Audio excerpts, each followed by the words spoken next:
Thank you for having me here with you today. Often when I speak about Julian Assange and WikiLeaks, I bring up the first time I was asked to speak about Julian Assange and WikiLeaks, because I think that gets to the point of why the American government has so ruthlessly pursued Julian and WikiLeaks for the past decade and a half now, as well as to the importance of what Julian and WikiLeaks have been trying to accomplish and what they have accomplished, as we just heard Hamit explain, the details, the understanding, the knowledge we have of what actually took place in Iraq because of Julian Assange, Chelsea Manning, and WikiLeaks.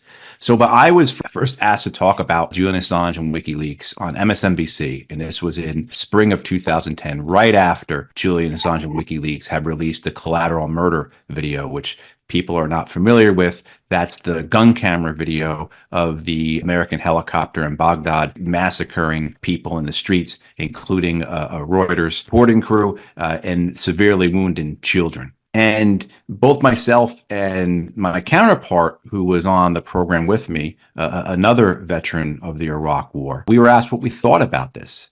And our response back to the host was, what did people think we've been doing over there all this time? So it was, for me, this revelation that the American people really don't know what's been occurring there. It's something that you understand conceptually, you see it around you, but it takes an experience like that to see the shock from people, the revulsion, the anger, the outrage, as well as the defensiveness that comes from a video like that being aired.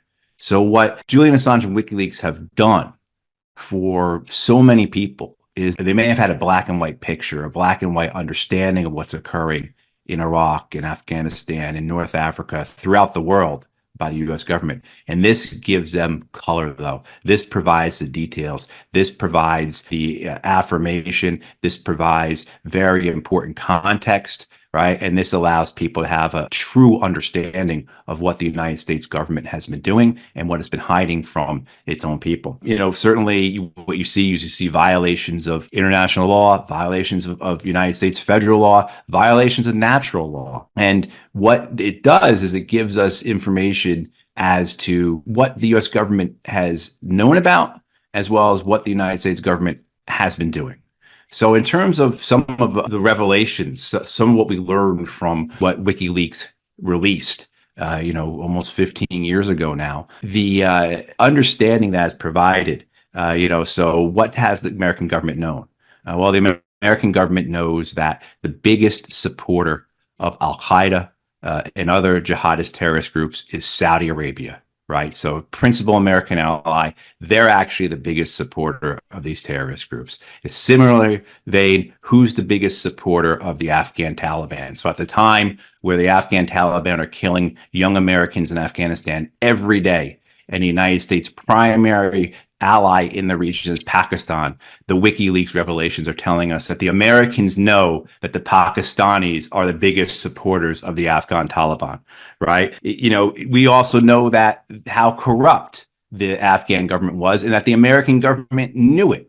So we see in releases from WikiLeaks that the Americans know that Afghan government officials are leaving the country with millions upon millions of dollars. Most famously, the Afghan vice president who showed up in Dubai with $52 million in his luggage. We know that because of WikiLeaks, and we know that the Americans knew that. We also know what the Americans are doing, what the American government is doing during that time period. Because of WikiLeaks, we know that the American government was secretly bombing Yemen.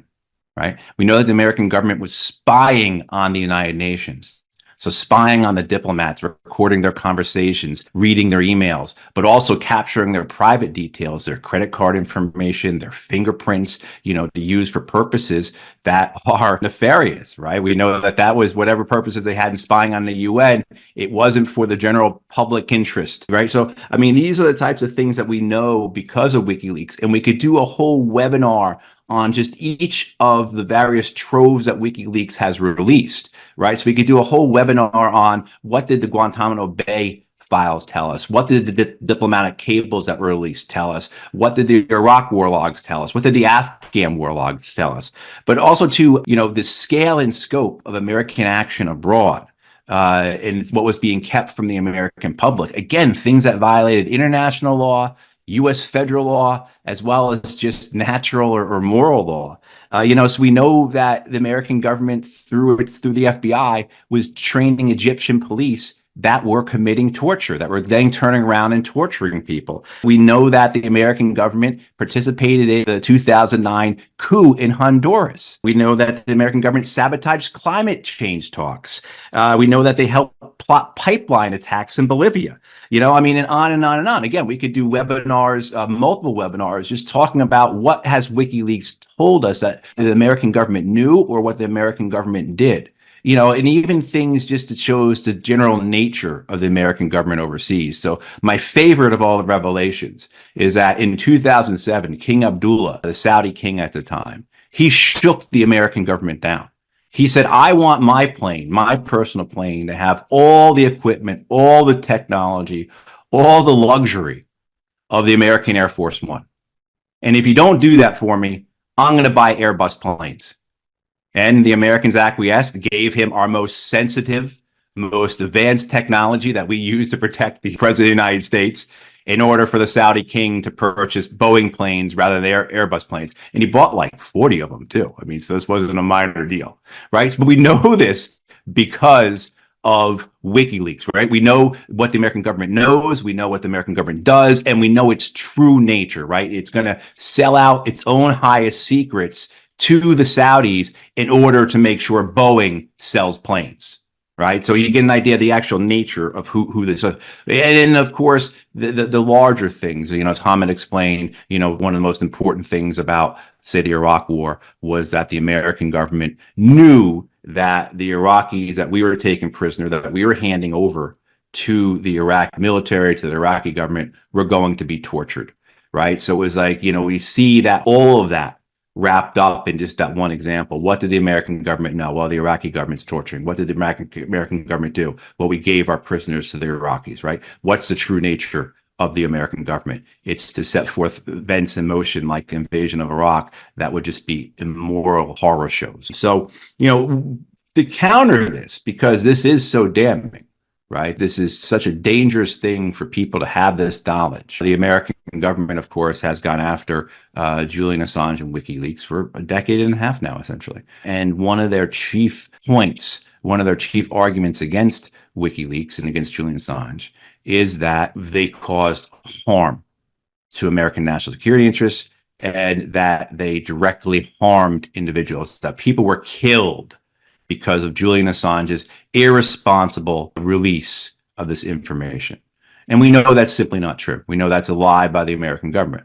And why do we know that's a lie? It's because the American government itself has said so. So immediately following the release of the information by WikiLeaks, the United States government stands up a task force through the Pentagon. And it's led by an American general, a man named Robert Carr. And he assembles a team, dozens and dozens and dozens of people on this task force, not just from the Pentagon, but from across the entire U.S. government. There are 20 federal agencies involved in this task force. And their job for months and months, for years, is to go through every document WikiLeaks has released, every line, and chase it down and see if anyone was ever hurt because of it. And they never found anything. And we know this for two reasons. One, because they've said it themselves. In court, both in Chelsea Manning's trial as well as Julian's extradition hearings in Britain, the Americans have had to say, we have no evidence of anybody being harmed by these WikiLeaks releases. We cannot document a case of somebody being hurt by these releases. And the other way we know this is because a journalist named Jason Leopold did a FOIA request, a Freedom of Information Act request. And he got the documents from this task force. And the documents, so the internal documents from the U.S. government looking at this. Did anyone get hurt by WikiLeaks? And those documents are clear as well. No one got hurt from WikiLeaks. Now, what the U.S. government says, and what they still say, and we'll hear again in May when Julian goes back into the court, just as we heard again this past month and last month and over the years, was that, well, he might have caused harm. These releases may have done damage. Right? So he put at risk the lives of American forces, all speculative. But that gets back to the very real nature, the dangerous reality of what's going on here. This idea that the United States government can say whatever it wants in order to protect itself from the truth. So we take this idea that he may have caused harm. WikiLeaks might have done something that hurt someone, even though it never did. Well, that allows for the extrapolation to be presented across the board. So anything now becomes a danger. And as we in the US and throughout the West and throughout the world, I mean, I note today Russia just sentenced somebody, a member of Pussy Riot, to prison in absentia for posting social media posts, right? Because those social media posts were dangerous to the Russian Federation. It could cause harm to Russia for this musician to post something on Facebook or whatever was done, right? I mean, so governments around the world can use this justification to deny rights of speech, rights of a free press, as well as to censor.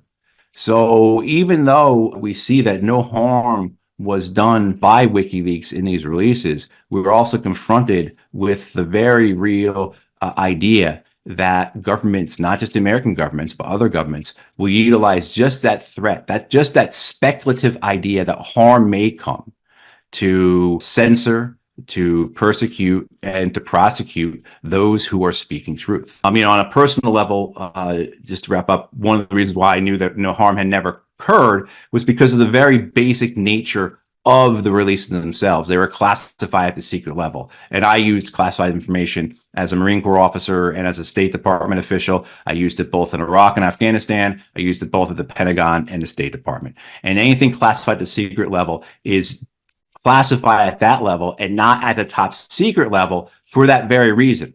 That secret level information, which is what WikiLeaks has always released, would not cause harm to either American interests, to American agencies or forces, or to individuals, just by its nature. That's why it's classified at that level. If it had the ability to cause that type of harm, it would be classified at the top secret level. But I mean, that gets back to the final point I want to make. Is I go back so often whenever I talk about this, I think about this, I hear others talk about it, is what Neil Sheehan said about secrets and why government keeps secrets. And Neil Sheehan was the New York Times journalist who was very much involved in the Pentagon Papers case of 50 years ago, where Dan Ellsberg let the world know that the United States government knew that the Vietnam War was an unwinnable war, and they lied about it for years upon years. And in that case, Neil Sheehan walked away afterwards. And he said, what I learned, what the Pentagon Papers has taught me about secrets, is that the American government, or governments in general, keep secrets, not to keep their populations, not to keep their people safe from foreign dangers, but governments keep secrets to keep themselves, the governments, safe from their people. So I want to thank you for this. I really appreciate being a part of the opportunity, and I look forward to the discussion.